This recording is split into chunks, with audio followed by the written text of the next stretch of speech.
মহাকারণিক তথাগত বুদ্ধির গুণপনায় সেই লিচ্ছুবিদদের মন্ত্রণালয়ে সবসময় তারা আরাধনা করত। তারা বলতো যে তথাগত বুদ্ধ ইতিপিসু ভগবা আরহং সম্মা সম্বুদ্ধ বিদ্যাচারণ সম্পন্ন সুগাত লোকবিদ অনুত্তর পুরিষ ধম্ম সারথি, এরকম বলে বুদ্ধের গুণকীর্তন করত। তখন সেনাপতি সিংহ একদিন ভাবছেন যে লিচ্ছবীরগণ বুদ্ধের এত আরাধনা করে, পূজা করে, বন্দনা করে, স্মরণ করে, গুণকীর্তন করে এবং তারা খুব সুন্দর সুসংগঠিতভাবে তারা চলে, তাদের মধ্যে একতা আছে, ঐক্যতা আছে, তারা একসাথে বসে সিদ্ধান্ত গ্রহণ করে, একসাথে সিদ্ধান্তগুলো প্রতিপালন করে, তারা বয়োজ্যেষ্ঠদেরকে সম্মান করে, শ্রদ্ধা করে, তারা নারীদেরকে সম্মান প্রদর্শন করে, তাদেরকে বলাৎকার করে না, তারা পুরনো যে স্থাপনাগুলো আছে, চৌতুগুলো আছে, বিহারগুলো আছে, সেগুলো তারা যথাযথভাবে রক্ষণাবেক্ষণ করে, তাদের পুরনো যে প্রথাগুলো আছে যেগুলো কল্যাণকর সেগুলো তারা উচ্চে সাধন করে না, তাদের স্থানে যখন কোনো সাধু সৎপুরুষ গমন করে, অরহৎ ভিক্ষুর সঙ্গে গমন করে, তাদেরকে তারা পূজা করে, অর্ঘ্য নিবেদন করে। তাদের এত সুশৃঙ্খলতার পিছনে অবশ্যই এই তথাগত গৌতম সম্যক সম্বুদ্ধের অবশ্যই নির্দেশনা আছে। তাই তিনি একদিন যাওয়ার জন্য সিদ্ধান্ত নিলেন। কিন্তু তিনি বুদ্ধের সাক্ষাতের আগে মূলত তিনি অনুসারী ছিলেন এবং ভক্তি শ্রদ্ধা করতেন। তৎকালীন সময়ে নিগ্রন্থ নাটক নামক কিছু তীর্থঙ্কর ছিল, তাদেরকে তিনি পূজা অর্ঘ্য নিবেদন করতেন, বিবিধ দানকর্ম সম্পাদন করতেন। তাই তিনি চিন্তা করছেন ওনার কাছে একটু অনুমতি নিয়ে যাব। তাই নিগ্রন্থনাথের কাছে গিয়ে তিনি অনুমতি প্রার্থনা করলেন, যে বললেন তথাগত বুদ্ধ সম্যক সম্বুদ্ধের অনেক গুণপনা শুনি, লিচ্ছুবীরগণ শুধু তাদের কথা বলে, মন্ত্রগারে গেলে শুধু তার গুণপনা করে। তা আমার খুব ইচ্ছে হচ্ছে আমি তার কাছে যাব, তো আপনি কি বলেন? সাধারণত গুরুর কাছে একটু অনুমতি নেই, যেমন আমাদেরও অনেক উপাসক পরিচিত বানতে একটু অমুক জায়গায় যেতে চাই, অমুক তীর্থস্থানে, কেমন হবে কি বলেন? তা আমরা বলি হ্যাঁ খুব ভালো হবে, যান না, এটা তো ভালো দিক। তো এইভাবেই তিনি মনে করেছেন তিনিও ধর্মগুরু, সুতরাং তিনি যেতে বলবেন। তখন নিগ্রতনাথ বলল, না না, আপনি যাবেন না, কারণ তথাগত সম্যক সম্বুদ্ধ শ্রমণ গৌতম তিনি অক্রিয়াবাদী, তিনি কোনো কাজকর্ম করতে নিষেধ করেন, তিনি উচ্ছেদবাদী, তিনি ঘৃণাবাদী, তার কাছে যাওয়াটা উচিত হবে না। তিনি গেলেন না। কিছুদিন পর আবার তিনি লিচ্ছুবিদদের ওখানে এই গুণপনা শুনতে শুনতে আবার শ্রদ্ধা উৎপন্ন হলো, যে না, তখন আবার গেলেন, গিয়ে বললেন নিগ্রন্থনাথ গুরুদেব, এখন আমার তো আবার ইচ্ছে হচ্ছে যেতে। বলছে না না, তুমি যেও না, ওরা শ্রমণ গৌতম অক্রিয়াবাদী, যাওয়াটা ঠিক হবে না, উচ্ছেদবাদী, তিনি ঘৃণাবাদী, তুমি তার কাছে যেও না। এভাবে 3 বার হলো। একদিন সেনাপতি সিংহ চিন্তা করছে, আমি কি নিগ্রন্থনাথের খাই দায় পড়ি, ওনার কথা কেন শুনতে হবে, আর আমি গেলেও উনি আমাকে কি করতে পারবেন, সুতরাং আমি আর তার সাথে কোনো পরামর্শ করব না, আমি যাব। তখন তিনি একদিন তথাগত গৌতম বুদ্ধের কাছে গেলেন। যাওয়ার পরে বুদ্ধকে তিনি প্রশ্ন করলেন, হে গৌতম, আপনাকে নিয়ে অনেকেই অনেক কথা বলেন,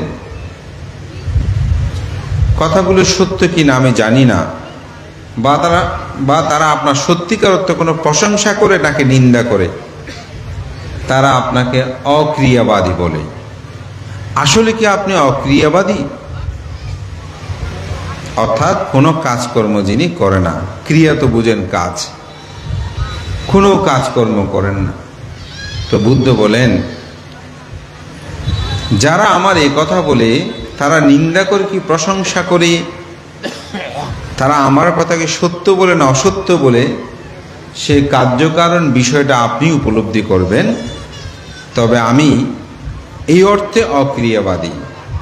কোন অর্থে?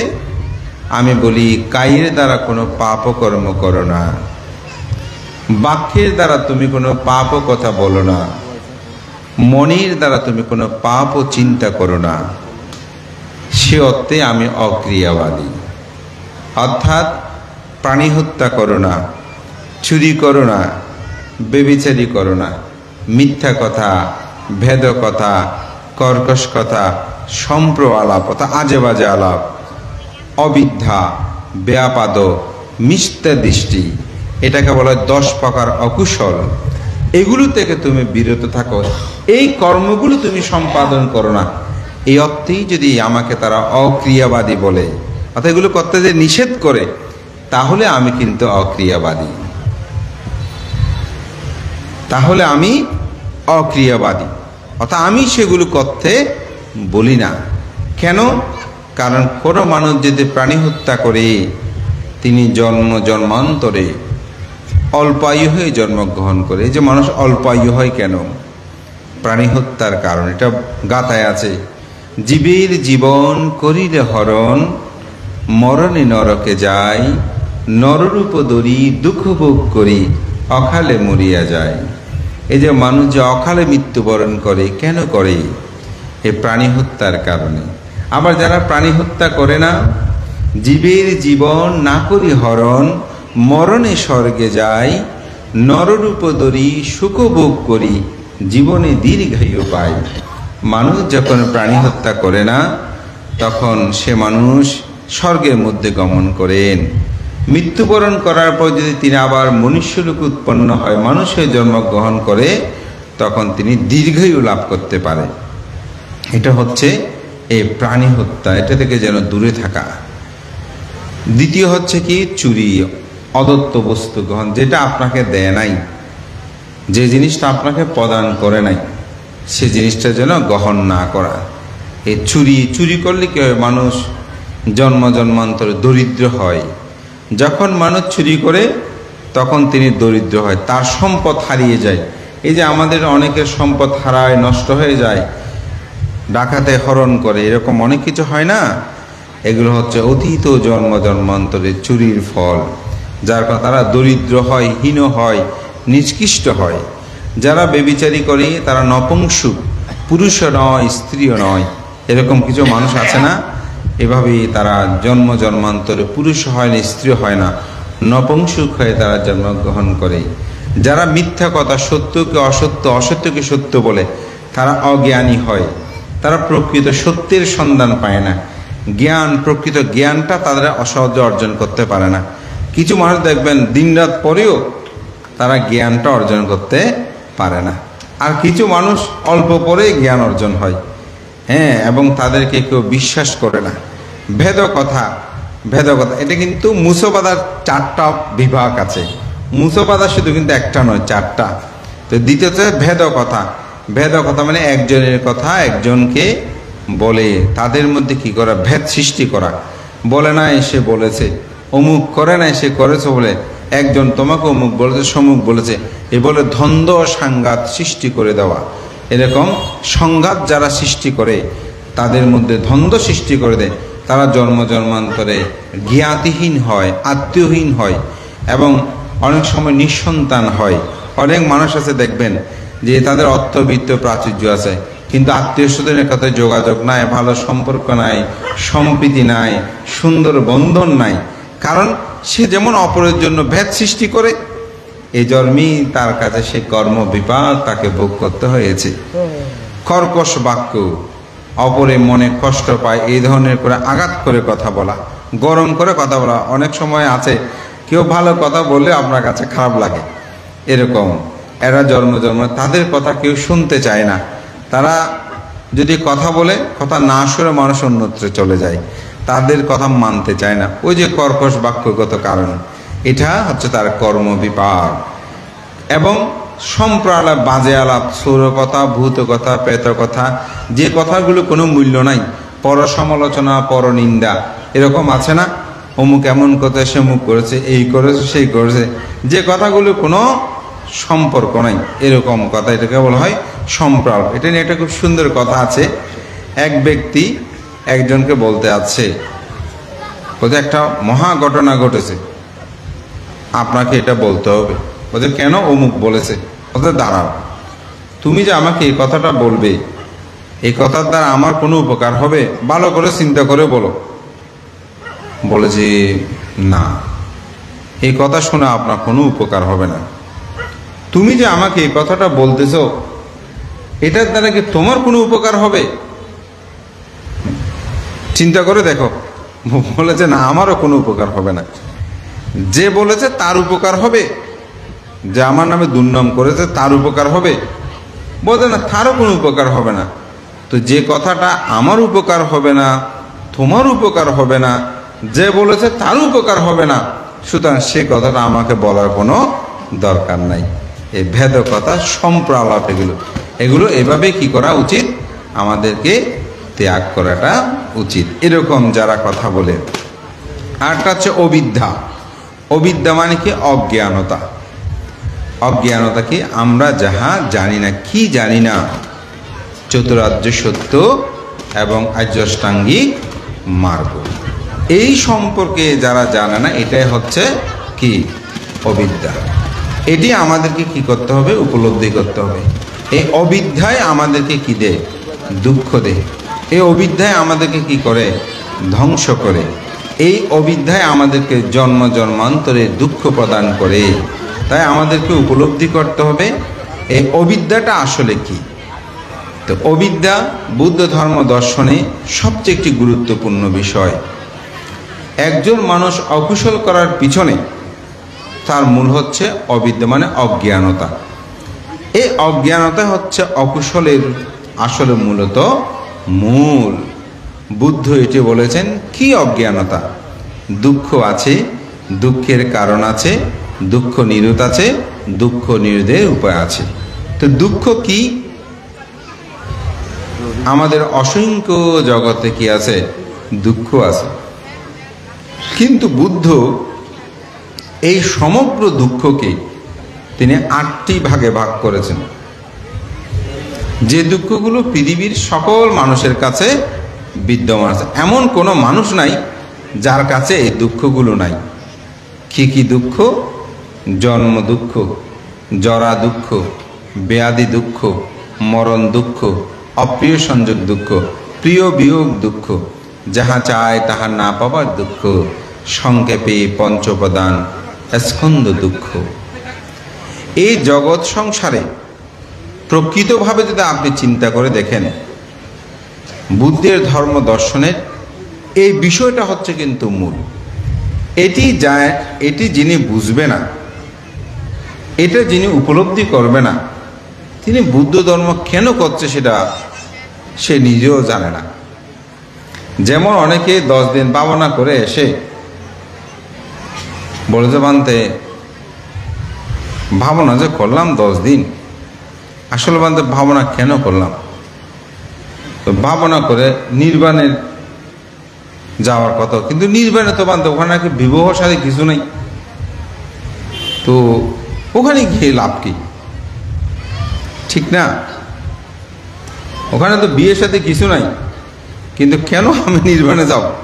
তো তিনি 10টা দিন ভাবনাও করেছেন, ওখানে একটু গভীরভাবে বলেছে যে সংসার এগুলো নির্বাণ কি বুঝিয়েছেন, কিন্তু ওখানে যখন বিবাহ শাদী নাই, এখন উনি আর ওখানে যেতে চায় না। তাহলে তিনি কেন গিয়েছেন? কারণ কেন গিয়েছেন, কেন ভাবনা করেছেন, তিনি নিজেও জানেন না। তো আপনারা যে এখানে এসেছেন, কেন এসেছেন সেটা যদি না জানেন, তাহলে কিন্তু এই আশাটা বিরক্তকর লাগবে। একটু পরেই বলবেন যে না, একটু চলে যাই, অনেক কাজ আছে, এরকম বলতে শুরু করবেন। কেন এসেছেন এটা আমাদেরকে প্রথমে বুঝতে হবে। যেমন আপনি ডাক্তারের কাছে গেলেন, তো ডাক্তার যদি বলে কি সমস্যা, কি জন্য এসেছেন, আপনি যদি বলেন যে না এমনি আপনার কাছে এসেছি শরীরটা একটু দেখানোর জন্য, ডাক্তার বলবে যে আর সময় পান না, কি সমস্যা বলতে হবে না। তা আমরা কোন সমস্যার কারণে এখানে এসেছি, সমস্যাগুলো কি আপনারা জানেন? আমার মনে হয় আমরা সবাই জানি না। আমাদের কিছু সমস্যা আছে। সেটা কিসের সমস্যা? আমাদের সমস্যাটা হচ্ছে জরার সমস্যা, ব্যাধির সমস্যা, মৃত্যুর সমস্যা। অর্থাৎ এই জরা, ব্যাধি, মৃত্যু এগুলো থেকে কিভাবে আমরা মুক্তি পাব, এই বিষয়টা আমাকে চিন্তা করতে হবে। অপ্রিয় সংযোগ, যাহা পছন্দ করি না তার সাথে চলাফেরা করতে গেলে মনের মধ্যে দুঃখ উৎপন্ন হয়, রাগ উৎপন্ন হয় না? এই রাগটাকে কিভাবে দমাতে পারি? এই রাগের সমস্যা থেকে কিভাবে মুক্তি লাভ করতে পারি? প্রিয় বিয়োগ, আপনজন হারিয়ে গেলে মনে দুঃখ, এই দুঃখগুলো কিভাবে নিবৃত্তি লাভ করতে পারি? যাহা চায় তাহা না পাবার দুঃখ, অর্থাৎ অনেকের এখানে চাহিদা আছে, এটা চায় সেটা চায়, চাওয়া আছে না? এই চাওয়াটা দুঃখ না? তো অনেকে এসেছেন, ঠিক করেছে ও দান করব, দান করে আমি এটা চাইবো সেটা চাইবো, সেজন্য এসেছেন। এটাও হতে পারে, ঠিক না? এটাও আমাদের হতে পারে। এই যাহা পায় না, অর্থাৎ স্থিত স্বভাব দুঃখ, যাহা চায় তাহা না পাওয়ার দুঃখ। সংক্ষেপে পঞ্চোপাদান স্কন্ধ দুঃখ। এই 7টা দুঃখকে সংক্ষেপে বলছে পঞ্চোপাদান স্কন্ধ দুঃখ। পঞ্চোপাদান স্কন্ধ কি? রূপ, বেদনা, সংজ্ঞা, সংস্কার, বিজ্ঞান। এইটাই হচ্ছে পঞ্চ স্কন্ধ। এই স্কন্ধগুলো আমাদেরকে কি দেয়? দুঃখ দেয়। এই দুঃখ থেকে মুক্তি লাভ করার জন্য এখানে আসা, অন্য কোনো কারণে নয়। আপনি যদি মনে করেন যে এই দানের প্রভাবে আমি রাজা চক্রবর্তী রাজা হব, দেবরাজ ইন্দ্র হব, এগুলো কিন্তু ব্যাখ্যা আছে, করেছে ও দানের প্রভাবে এই সম্পদগুলো মানুষ লাভ করে। কিন্তু সেগুলো যদি আপনি চান, আপনার দুঃখ শেষ হবে না। কারণ দেবরাজ ইন্দ্র হয়ে আপনি যখন স্বর্গে গমন করবেন, সেখানে থাকার পর তো আবার চ্যুত হয়ে আসতে হবে। চ্যুতি মানেই তো দুঃখ। তো সুতরাং আমাদের লক্ষ্য হচ্ছে নির্বাণ।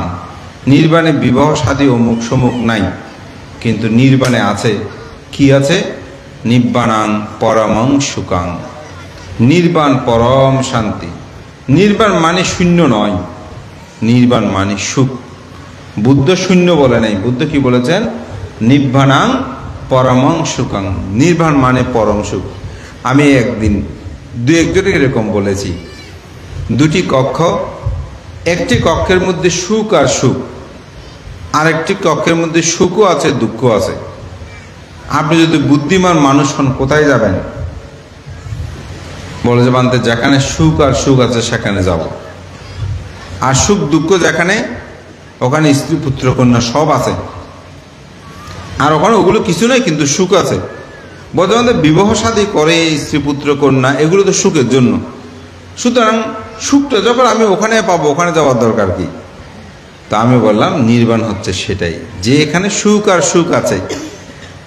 আর যে অপর কক্ষটির কথা বলছি, যেখানে স্ত্রী পুত্র কন্যা আছে, সেখানে সুখও আছে দুঃখ আছে। আমাদের শ্রদ্ধেয় প্রধান অতিথি বানতে বলে দিয়েছেন, ঠিক না? সুখ দুঃখ কিভাবে সংসার উৎপন্ন হয়। তো সুতরাং আমাদের এখানে আসার একমাত্র লক্ষ্য হচ্ছে দুঃখ থেকে মুক্তি লাভ করা। এবং এটা মুক্তি লাভ করতে পারছি না শুধু একটা কারণ, সেটা হচ্ছে অবিদ্যা। এই অবিদ্যার কারণেই দুঃখ থেকে মুক্তি লাভ করতে পারছি না। কিরকম অবিদ্যা? ধরেন ডাক্তার বলছে আপনি বেশি খাবার খাবেন না, এই পরিমাণ খাদ্য আপনি গ্রহণ করবেন। কিন্তু আমি কি করছি? মরলে মরছে, আগে খেয়ে টেয়ে নি। এটাই হচ্ছে আমার অজ্ঞানতা। অর্থাৎ বুঝিও মোহ অন্ধকারে আবৃত হয়ে আমরা আবদ্ধ হয়ে থাকি। বুদ্ধ বলছেন এই অবিদ্যাকে আমি ত্যাগ করতে বলি। ওই অক্রিয়া অর্থাৎ অবিদ্যাময় কর্মগুলো তোমরা ত্যাগ করো। ব্যাপাদ, ব্যাপাদ মানে হিংসা, অপরের হিংসা, অপরকে তুচ্ছ তাচ্ছিল্য করা, অপরের উন্নতি ছবি দেখলে নিজে নিজে জ্বলতে থাকা, এরকম অনেক সময় হয় না? অনেক মানুষের হিংসা উৎপন্ন হয়। বুদ্ধ বলছেন যে আমি সে হিংসাকে ত্যাগ করতে বলি, এটা না করতে বলি, এই অর্থে আমি অক্রিয়াবাদী। মিথ্যা দৃষ্টি, মিথ্যা দৃষ্টি কি? যিনি কর্মফল বিশ্বাস না করে, মনে করে যে না আমাকে ঈশ্বর গড প্রভু এরকম খাওয়ায় পড়ায় চলায়, বুদ্ধ আমাকে সব কিছু দেবে, বুদ্ধের কাছে আরাধনা করলে সব কিছু হয়ে যাবে, বুদ্ধের কাছে এটা চাইবে এটা হয়ে যাবে, এরকম অনেক সময় বিশ্বাস করে, ঠিক না? এরকম যারা বিশ্বাস করবে, বান টোনা দারু বৈদ্য এগুলোর পিছনে থাকেনি, সবসময় ঝাড় ফোনা গায়ে ফোড়াটোরাও দেয়, তাবিজপত্র এগুলো পড়ে এটাই আমার মুক্তি হবে, এরকম যারা করে এগুলো মিথ্যা দৃষ্টির মধ্যে পড়ে। বুদ্ধ বলেন সেগুলো তুমি ত্যাগ করো, সেগুলো তুমি সে কর্মটা তুমি সম্পাদন করো না, মিথ্যা দৃষ্টিতে আবদ্ধ হয় না, সে অর্থে আমি অক্রিয়াবাদী। যদি হেই সেনাপতি সিংহ তুমি যদি মনে করো যে আমি সে অর্থেই অক্রিয়াবাদী, তাহলে আমি অক্রিয়াবাদী। আমি আবার ক্রিয়াবাদী। ক্রিয়াবাদী কি? যে অর্থেই ক্রিয়াবাদী বলা হয় সেটা হচ্ছে দশবিধ কুশল কর্ম যিনি সম্পাদন করেন। আমি যে 10টি পাপ কর্ম বলেছি সেগুলো যিনি পরিত্যাগ করে দান, শীল, ভাবনা, সেবা, সম্মান, পুণ্যদান, পুণ্য অনুমোদন, ধর্মশ্রবণ, ধর্মদেশনায়োজন এবং দৃষ্টিরিজ, মিথ্যা দৃষ্টি পরিহার করা, এই কুশল কর্মগুলো যিনি সম্পাদন করেন সে অর্থে কিন্তু আমি ক্রিয়াবাদী। গৌতম বুদ্ধ সম্যক সম্বুদ্ধ, আমি শুনেছি আপনি নাকি উচ্ছেদবাদী, এটা কি কথাটা সত্য? তখন বুদ্ধ বললেন, হে সিংহ সেনাপতি, হ্যাঁ, কার্যকারণ তো আমি কোনত্বে উচ্ছেদবাদী, সেটি আপনাকে উপলব্ধি করতে হবে। আমি বলি, মানুষের অন্তর্জগতে চিত্তের মধ্যে যে লোভ আছে, দেশ আছে, মোহ আছে, সেগুলোকে আমি উচ্ছেদ করতে বলি। কারণ লোভের দ্বারা আমরা দুঃখ পাই। লোভের দ্বারা আমরা দুঃখ পাই না, দেশের দ্বারা আমরা দুঃখ পাই, মোহের দ্বারা আমরা দুঃখ পাই। তথাগত সম্যক সম্বুদ্ধ একবার ধর্ম প্রচার করতে গিয়েছিলেন কালাম নগরে। তো বুদ্ধের উপস্থিতি দেখে সবাই সমবেত হলো, হয়ে বুদ্ধকে বলছে, আপনি তো শ্রমণ গৌতম, আমাদের এই অঞ্চলে অনেক ধর্মগুরু আপনার মতো এসে এসে ধর্ম প্রচার করে, আপনিও এসেছেন, আপনিও কিছু একটা বলবেন, কিন্তু আপনি বলার আগে আমরা একটু প্রশ্ন করতে চাই, আমরা কার কথা মানব? কারণ যেটা বলে সেটাই তো ভালো লাগে, সুতরাং আমরা কোনটা মেনে চলব? তখন বুদ্ধ সেখানে অসাধারণ একটি উক্তি করেছেন, যা পৃথিবীর ইতিহাসে বিরল। বুদ্ধ সেখানে বলছেন, কোন বংশ অনুক্রমা ধর্ম প্রতিপালন করো সে কথা আমি বলি না। অর্থাৎ তোমার পিতামাতা করেছে সেজন্য তোমার বংশ করেছে, সে অর্থে তুমি এই ধর্ম পালন করো সেটা আমি বলি না। তোমার পিতামাতা ধর্ম পালন করে সেই ধর্ম তুমি প্রতিপালন সেটা আমি বলি না। তোমার গোত্র যে ধর্ম পালন করে তুমি সে ধর্ম প্রতিপালন করো সে কথা আমি বলি না। কোন ঋষি মহাঋষি, কোন বিখ্যাত মানুষ কর্তৃক এই ধর্ম প্রবর্তিত, সে অর্থে তুমি ধর্ম প্রচার করো, ধর্ম আচরণ করো, সেটা আমি বলি না। আমি বলছি বলে তোমরা ধর্ম পালন করো সেটা আমি বলছি না। তোমার মতের সাথে মিল আছে তাই তুমি সেটা প্রতিপালন করো সে কথাও আমি বলি না। আমি বলি, যে ধর্ম তোমার মঙ্গলদায়ক, যে ধর্ম তোমার কল্যাণদায়ক, যে ধর্ম তোমার ইহজীবন এবং পরজীবন উভয় জীবনে তোমার মঙ্গলহিত হবে তুমি সেই ধর্মই প্রতিপালন করো। এই কামালগণ কি তথাগত বুদ্ধের এই উক্তিটি অসাধারণ। আমরা বংশ অনুক্রমা পিতামাতা, কোনো পণ্ডিত, কোনো ঋষি মহাঋষি, কোনো গুরু কর্তৃক প্রবর্তিত। বুদ্ধ বলছেন আমি বলছি স্বয়ং সেটা তুমি প্রতিপালন করো। সে কথাটা আমি বলি না, আমি বলি যেটা তোমার মঙ্গলদায়ক। তখন তারা খুব আশ্চর্যান্বিত হলেন, আবার প্রার্থনা করলেন, তথাগত বুদ্ধ আপনি একটু আরো বিস্তারিত করুণা করে আপনি আরো একটু বিস্তারিত করে বলুন। তখন বুদ্ধ বললেন, তোমার মধ্যে যে লোভটি উৎপন্ন হয় সে লোভ তোমাকে দুঃখ দেয় নাকি সুখ দেয়? সেই লোভ আমাকে দুঃখ দেয়, ঠিক না? আমাদের মধ্যে যে লোভ উৎপন্ন হয়, আমি এমন হব তেমন হব, এই করব সেই করব, আমাকে এমন করতে হবে, এরকম ভেবে ভেবে আমরা কষ্ট পাই না? তাহলে সেটা আমাকে সুখ দেয় নাকি দুঃখ দেয়? আমাদেরকে দুঃখ দেয়। বুদ্ধ বলছেন সে লোভ তুমি ত্যাগ করো। দেশ তোমাকে দুঃখ দেয় নাকি সুখ দেয়? দেশ মানে হিংসা, আমরা অপরকে হিংসা করি, এগুলো আমাদেরকে দুঃখ দেয় না? এই হঠাৎ গরম হয়ে গেলাম, একজনকে গরম হয়ে মারামারি করতে লাগলাম, একজনকে আঘাত করলাম, সংঘাত করলাম, না আমাকে দুঃখ দেয় না? রাগ উঠলে চিত্ত চঞ্চল হয়ে যায় না? বলছেন যদি সেটা দুঃখদায়ক হয় তাহলে তুমি সে রাগ তুমি ত্যাগ করো, সেটা উচ্ছেদ করো। মোহ মানে অজ্ঞানতা, যেটা বুঝি না। আমার সামনে একটা লাইট জ্বলছে না, বাতি, এটা কি আমাকে ধরতে বললে আমি ধরবো? ধরবো না। কেন?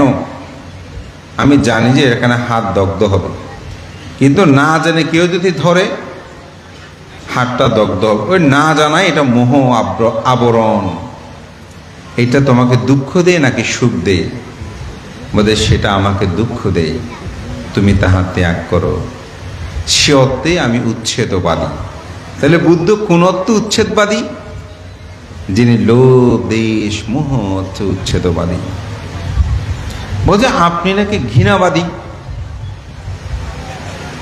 তখন বুদ্ধ বলছেন হ্যাঁ আমি ঘৃণাবাদী, যদি সে আমার কথাটা আপনি কার্যকারণ উপলব্ধি করতে পারেন। কেউ যখন কোনো পাপকর্ম করে, প্রাণী হত্যা করে, চুরি করে, ব্যভিচারী করে, মিথ্যা কথা ভেদ কথা বলে আমি সেই কর্মগুলোকে ঘৃণা করি, সে অর্থে আমি ঘৃণাবাদী। আমি সে পাপকর্মগুলোকে কি করি? ঘৃণা করি। তো মাঝে মধ্যে আপনারা দেখবেন বুদ্ধবাণী বলে অনেকে দেয়, পাপকে ঘৃণা করো পাপীকে নয়, এরকম একটা কথা আছে না? তো আসলে এই বিষয়টা যদি আপনি গভীরভাবে পর্যালোচনা করেন, আমাদের বান্ধবতা শরৎচন্দ্রের কথা, কিন্তু বুদ্ধ দর্শনেই এই কথাটা কিন্তু খুব নিহিত আছে যে আপনি পাপ ও কর্মটাকে ঘৃণা করেন। অর্থাৎ যে প্রাণী হত্যা করে, প্রাণী হত্যা কর্মটা ঠিক নয়, চুরিটা ঠিক নয়, ব্যভিচারীটা ঠিক নয়, মিথ্যা ভেদ কর্কশে কথাগুলো ঠিক নয়, অবিদ্যাটা ঠিক, সে অর্থে আমি ঘৃণাবাদী। তখন সিংহ সেনাপতি অভিভূত হলেন। এখানে আরো অনেকগুলো কথোপকথন আছে, আমি বিস্তারিত বলছি না। তখন তিনি অভিভূত হয়ে বললেন যে তথাগত বুদ্ধ, আমি অত্যন্ত আনন্দিত হয়েছি আপনার কথা শুনে। আসলে আপনি কোন অর্থে অক্রিয়াবাদী, আপনি কোন অর্থে উচ্ছেদবাদী, আপনি কোন অর্থে ঘৃণাবাদী, এটা আমার বোধগম্য হয়েছে। আমি আজ থেকে বুদ্ধ ধর্ম সঙ্গের শরণ গ্রহণ করলাম। বুদ্ধ বললেন, হে সিংহ সেনাপতি, আপনি অনেক জ্ঞানী, আপনি হুট করে আমার ধর্ম গ্রহণ করবেন না। দেখেন, আপনি হুট করে আমার ধর্ম গ্রহণ করবেন না, আপনি আরো চিন্তা করুন, আরো ভাবুন, আরো উপলব্ধি করুন, তারপরেই আপনি আমার ধর্ম দর্শন আপনি গ্রহণ করবেন। সিংহ সেনাপতি আরো অভিভূত হলেন, বললেন, কি বলছেন তথাগত গৌতম? আমি যদি আজকে নিগ্রোধনাথের শরণ আপনার শরণ যেভাবে নিয়েছি সেভাবে যদি আমি নিতাম, তাহলে তো এতক্ষণ তারা সমগ্র রাজ্যের মধ্যে ভেরিবাদ বাঁধিয়ে দিত যে আজকে নিগ্রহনাথ আমাদের শরণ গ্রহণ করে আমাদেরকে পূজার নিবেদন করছে। এটা আপনি কি বলছেন? আপনি এত সুচিন্তিত চিন্তা করতে বলেন। আমি দ্বিতীয়বারও বুদ্ধ ধর্ম এবং সঙ্গের শরণ গ্রহণ করলাম। তো বুদ্ধ বললেন, হে সিংহ সেনাপতি, আপনি দীর্ঘকাল নিগ্রোধনাথকে দান ধর্ম করেছেন। তারা যদি আপনার বাড়িতে আসে তাদেরকে আপনি অভুক্ত যেতে দেবেন না। তারা যদি আসে তাদেরকে আপনি দান ধর্ম করবেন। আগে যেভাবে দান দিতেন সেভাবেও তাদেরকে দান দিতেন। তিনি অভিভূত হলেন। হে গৌতম, আপনি কি বলছেন? আমি শুনেছি আপনি নাকি বলেন আপনার শিষ্য ছাড়া, আপনার প্রশিষ্য ছাড়া, আপনার ভিক্ষু সঙ্গ ছাড়া অন্যকে নাকি আপনি দান দিতে বারণ করেন এবং তাদেরকে দান দিলে বেশি পুণ্য হয়, সে কথাটা আপনি বলেন। কিন্তু আমি এখন দেখছি আপনার শিষ্য প্রশিষ্য ছাড়া অন্যকেও আপনি দান করার জন্য বলেন। তথাগত, আমি আবার আপনার বুদ্ধ ধর্ম এবং সঙ্গের শরণ গ্রহণ করলাম। এই কথাটা বলার কারণ সেটি হচ্ছে, তথাগত বুদ্ধের সময়কালে এই সিংহ সেনাপতি তিনি অত্যন্ত বিচক্ষণ ছিলেন, অত্যন্ত প্রাজ্ঞবান ছিলেন। তাই বুদ্ধের কথাগুলো সে প্রাজ্ঞতাই সেখানে দেশনা করা হয়েছিল এবং সেটা তারা গ্রহণ করেছেন। তো এখানে প্রায়ত সিংহ, তাই আজকে সিংহ পদবীধারী, তাই সিংহ সেনাপতির সেই জ্ঞান গম্ভীর প্রশ্ন উত্তরে তথাগত বুদ্ধের ধর্ম কথাগুলো আমি এখানে উপস্থাপনা করলাম।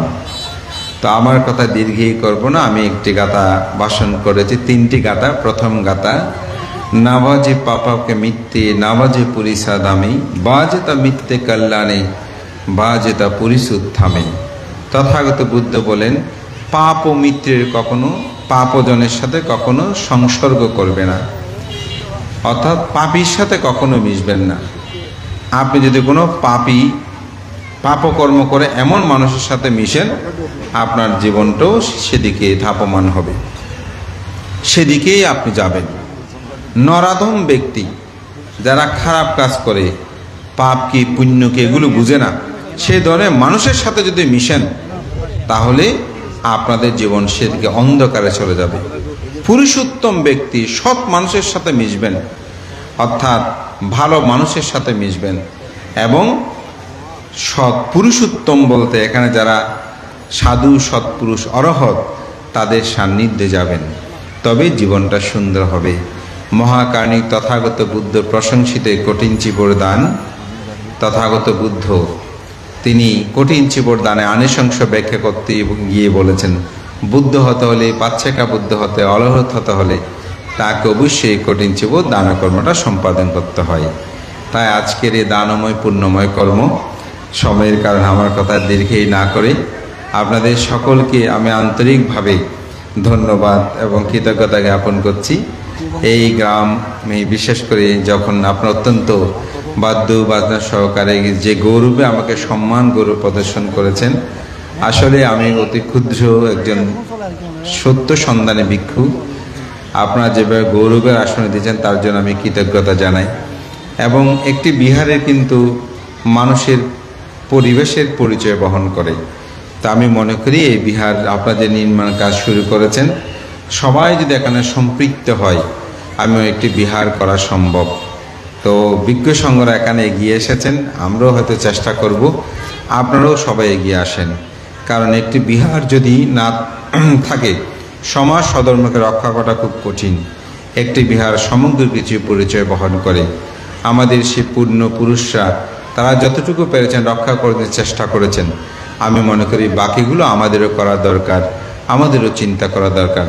সবাইকে সে আহ্বান জানিয়ে এই বিহারের যিনি বিহারাধ্যক্ষ তার কথাবার্তা আচার আচরণ আমার খুব ভালো লেগেছে। সেই অত্যন্ত দক্ষ, আমি মনে করি তার হাত ধরেই আমাদের শ্রদ্ধেয় দেবমিত্র ভান্তে সহ যারা এই কমিটির সাথে সম্পৃক্ত আছেন সবাই আপনারা যদি এগিয়ে যান এটি সম্ভব হবে। তো সেজন্য অন্তর্জগতে শ্রদ্ধা আনয়ন করবেন। শ্রদ্ধা, ধর্মের প্রতি বিশ্বাস না থাকলে কোনো কিছু করা সম্ভব নয়। শ্রদ্ধাটা একটা বিশাল কিন্তু বিষয়। এই গ্রামে আজকে একজনের সাথে দেখা হলো আমার, ওনার নাম আমাদের SI দীপক বাবু, এখন আছেন কিনা জানি না, আমি দেখছি না। তো আমরা একদিন যাচ্ছি, তো যাওয়ার পথে আমাদের গাড়িটা থামলো, তাও কুমিল্লা থেকে যাচ্ছিলাম। তো যখন থেমেছে আমরা একটু পানীয় খাওয়ার জন্য কেনার চেষ্টা করছিলাম, দেখি উনি আসছেন। উনি এসে আমাদেরকে পরিচয় দিলেন। পরিচয় গিয়ে তার আতিথেয়তা এবং যতক্ষণ আমরা বিহারে পৌঁছিনি ততক্ষণ তিনি আমাদের সাথে যোগাযোগ রাখলেন। এটা হচ্ছে শ্রদ্ধার একটি লক্ষণ। তো এই কথাটা ওনার সাথে যখন আজকে কেন পরিচয় হচ্ছে, আমাকে ভানতে অমুক যে আমার দেখা হয়েছিল, তখন আমার মনে পড়ছে। তা আমি মনে করি এটাই বলছি যে পেয়েছি সে অর্থে নয়, কিন্তু তার শ্রদ্ধা, সম্মান, গৌরব, আত্মপরিচয়, এভাবেই আমাদের প্রজন্মকে যদি আমরা গড়ে তুলতে পারি তাহলে আমি মনে করি আমাদের এই সমাজ সধর্ম বিনিময় সম্ভব হবে। আমাদের শ্রদ্ধেয় ভান্তে বলেছেন, আমিও প্রতিটি দেশনায় সেটা বলি, সকাল সন্ধ্যা দুবেলায় নিজেরা বন্দনা করবেন, ছেলে মেয়েদেরকেও বন্দনা করাবেন, সুযোগ সময়ে করে প্রতিদিন কিছুক্ষণ হলো আপনারা ধ্যান করবেন এবং নিজের ধর্ম দর্শনকে অন্তরে ধারণ করবেন। সে পণ্ডিত জ্যোতিপাল, সে পণ্ডিত পূর্ণানন্দ, সে মঙ্গল মস্তবীর সহ বহু পুণ্যপুরুষ এই সমাজ সধর্মের বিনির্মাণে, সে উপসংহার গুণালঙ্কার সহ বহু সদ্ধর্মের সেবায় কাজ করেছেন। আমাদের এই পুণ্যপুরুষ এই গ্রামেরই জন্মজাত উপসংহার ধর্মরক্ষিত মস্তবে তারা আজীবন কাজ করছেন। তাদের আদর্শ চিন্তাগুলো অন্তরে ধারণ করে প্রতিপালন করবেন। এই পর্ত ব্যর্থ করে বুদ্ধির এই অমিতময় ধর্ম, এটিকে অন্তরে ধারণ করে আমরা সুদুর্লভ যে মাতৃগর্ভে থাকতেও এই ধর্ম শোনার সুযোগ হয়েছে, এটিকে কখনো পিছিয়ে দেবেন না, এটিকে কখনো নিজেকে বিস্মৃতি করবেন না। আমি মনে করি জন্ম জন্মান্তর এই ধর্ম লাভ করা খুবই কঠিন। আমরা যে লাভ করেছি এটা আমাদের জন্য সৌভাগ্য, সেটা অন্তরে ধারণ করে নিজেদেরকে রক্ষা করবেন। এই পত্র ব্যর্থ করে আমার নাতি দীর্ঘ ধর্মকথা কেন শেষ করছি। জগতের সকল প্রাণী সুখী হোক।